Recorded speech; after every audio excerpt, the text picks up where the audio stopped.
Why didn't we know all of this? Why didn't we know? Well, remember that government that was seized, which is our government, Hawaiian Kingdom government, changed their name to the provisional, to the republic, to the territory. Same guys. They started indoctrinating school children. This is the program for patriotic exercises. Territory of Hawaii adopted by the Department of Public Instruction in 1906. And the theme of the program was to indoctrinate the children of Hawaii, not just the natives, everybody.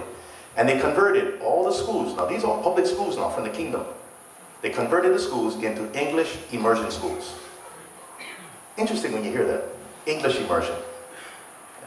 You can speak English, and if you don't speak English, you get hit. That's why kupuna talk about stories, getting punished for speaking Hawaiian. All of a sudden, making sense. All this time we thought it was racism.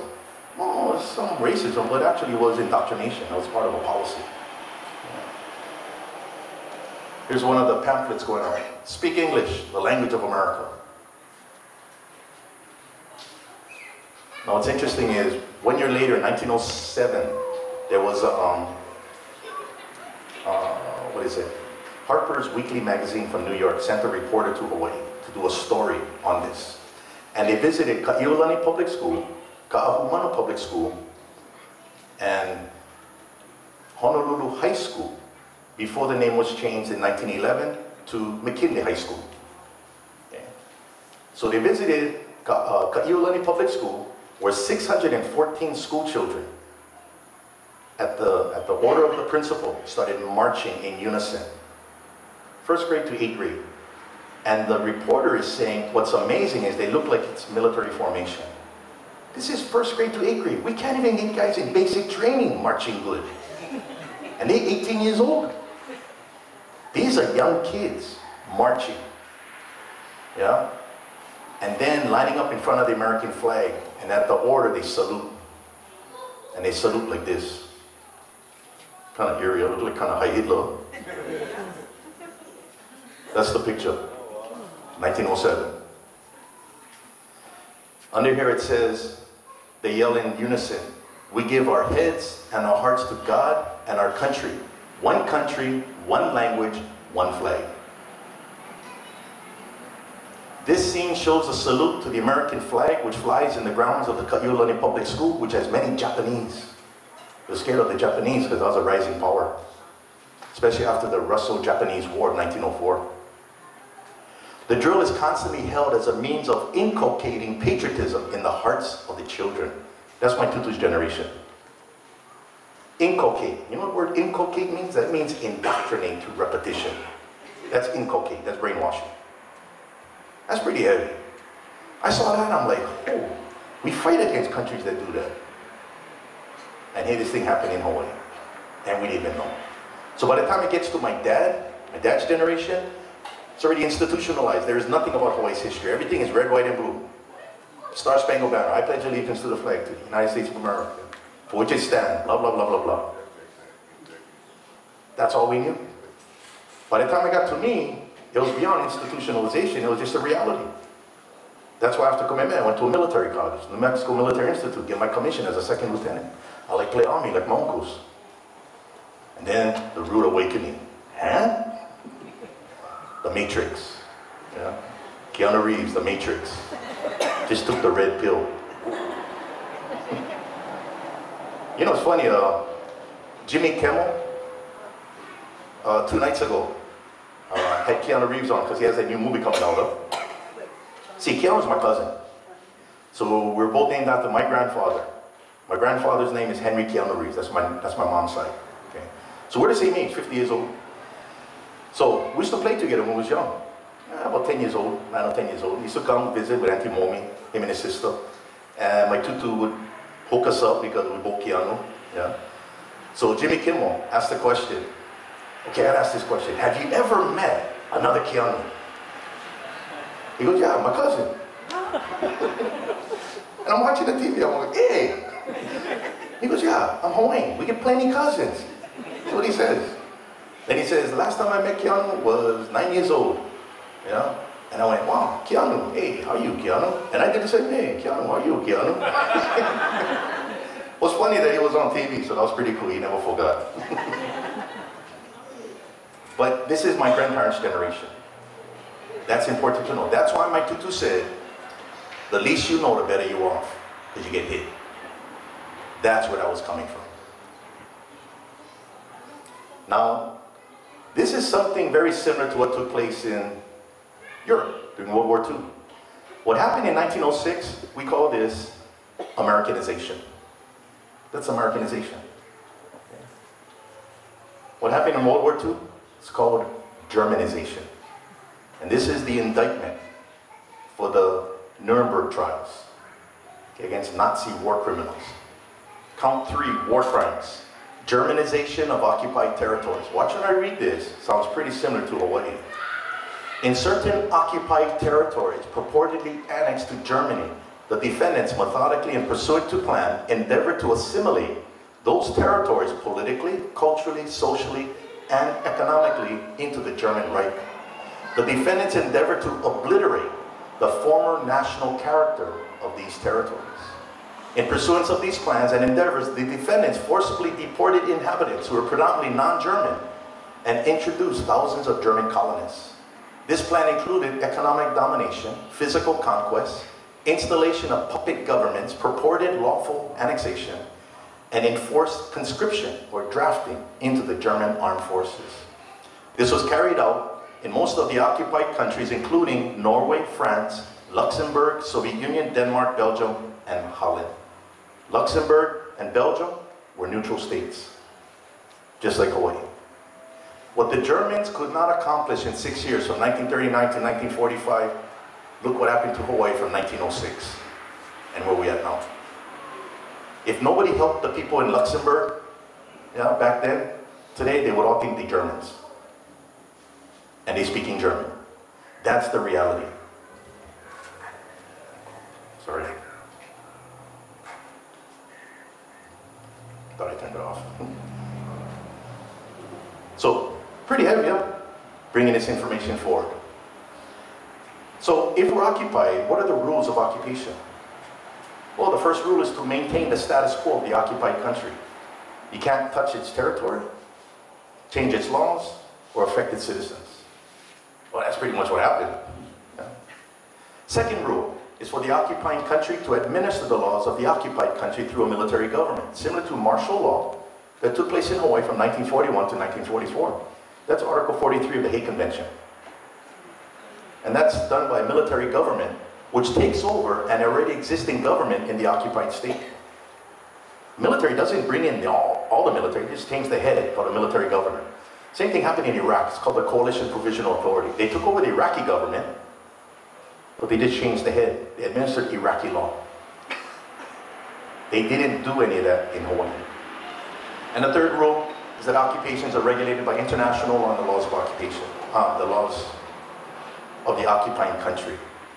So, granted, we now are starting to realize laws were not followed. That's why we're at where we're at. And I'm into fixing problems, we're not into exacerbating problems, yeah? But before you can fix the problem, you need to understand the problem. Yeah? Even if you're an alcoholic, you can't fix yourself until you admit you're an alcoholic. That's how it works, because then you're in denial. You know? Once you admit, I'm an alcoholic, okay, now I can move forward. Okay, we occupy, let's move forward. So, Hawaiian Kingdom Law, Section 6 of the Hawaiian Civil Code, which still exists, even though you don't know it, but it still exists. It says the laws are obligatory upon all persons, whether subjects of this kingdom, or citizens or subjects of any foreign state, while within the limits of this kingdom. And the property of all such persons, all such properties within the territorial jurisdiction of this kingdom, is also subject to the laws. Pretty straightforward. The question now is, what are those laws? And are they different from the laws we follow now? Actually, you find it very similar. Very similar. And Section 3 of the Hawaiian Criminal Code says, an alien, whether his native country be at war or at peace with this kingdom, owes allegiance to this kingdom during his residence. And during such residence, is capable of committing treason against the kingdom. So not only Hawaiian subjects can commit treason, which they did, also resident aliens. Even more so, everybody stand down. Don't say anything. They say, I want more education. I want to learn what's going on.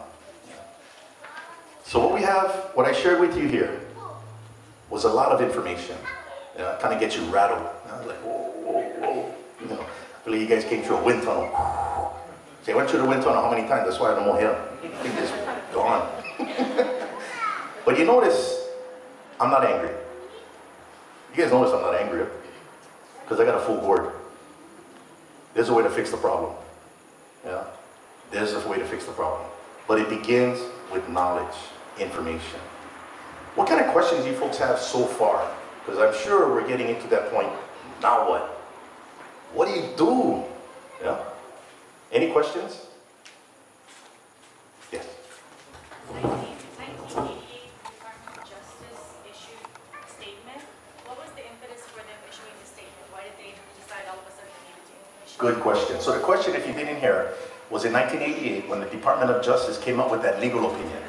What prompted them to come up with that legal opinion in saying, we don't know how Hawaii was annexed by a joint resolution? They actually stumbled over it. In 1988, the Office of Legal Counsel, which is the Department of Justice that drafts opinions, was asked to answer a question by the US State Department, because at that time, you had what is called territory, where sovereignty and authority applies to land, but it also applies to 3 miles off the coast, called territorial seas. Okay? And in those days, the length of 3 miles was created because that's how far the cannon could fire. That's the farthest range. So if you are a pirate and you're trying to flee, or you're a criminal, you're trying to flee the jurisdiction, if that cannon fire cannot hit you, you're beyond the 3-mile limit, you're in international waters. In 1988, the United Nations decided to extend it an additional 9 miles to 12 miles. See, because today you got Tomahawk missiles. They go a lot further than the 3-mile range. So they set up 12 miles. So the question posed to the Department of Justice by the State Department was, who or what entity, governmental entity within the United States has the authority to extend the territorial seas from 3 miles an additional 9 miles? And the question was, is it the president or is it Congress? Because they're the entities that create law, whether international law by treaties or domestic law. So they clearly determined that the president has the authority because he's the sole representative in foreign relations. Definitely the president can extend the territorial seas by issuing a proclamation. And it'll be recognized under international law. But then they went into Congress. And let's see if there's any example of Congress exercising authority beyond the territorial seas. And that's when they stumbled over Hawaii. And that's why they said it is therefore unclear which constitutional power Congress exercised when it acquired Hawaii by joint resolution. Therefore, we cannot use this as a precedent. So it wasn't focused on Hawaii. It just, oh my God, that happened in 1898. Okay, now you know what I think is really interesting? That was 1988. 5 years later, apology law. It's called damage control. Let everybody get focused over here and stop looking over there. I think that's why the State Department can't answer the question. Nor can Professor Chang, his letter to the Attorney General, Department of Justice. They can't answer because they know what the answer is. There's no treaty. So everybody is just kind of in limbo. But remember, the presumption of continuity is the country as its sovereignty does not stay in abeyance. It's not in suspense until people figure it out. The sovereignty is either in Hawaii or it's in the United States, period. That's all. It has nothing to do with any of us. And if there's no evidence that the United States got that sovereignty, then that sovereignty is still in Hawaii. That's called occupation. And then from there, you move forward. Make sense? Any other questions? Yes? I'd like to know if it's possible to obtain a passport from the sovereign kingdom of Hawaii. Nope. When you have this information, this is not the time to act like a government. This is not the time to act like a government. Because because Hawaii is a legal system, and you proclaim to be a government without lawful authority, then you're no different than a provisional government who did the same thing. It has to be tied to some law. What I would recommend, slow down. Slow down with this information. This is not a matter of joining anything, it's just a matter of a reality check. The only group that I would urge you to support, your family. Take care of your family. This stuff is happening already. Things are moving at another level. It's going ballistic. You got people getting involved now who are a senior law professor at the University of Hawaii Law School. You got PhDs coming up. You're dealing with information that we never knew. And now we're starting to realize the information that we thought we knew is wrong. Let's just back off from that.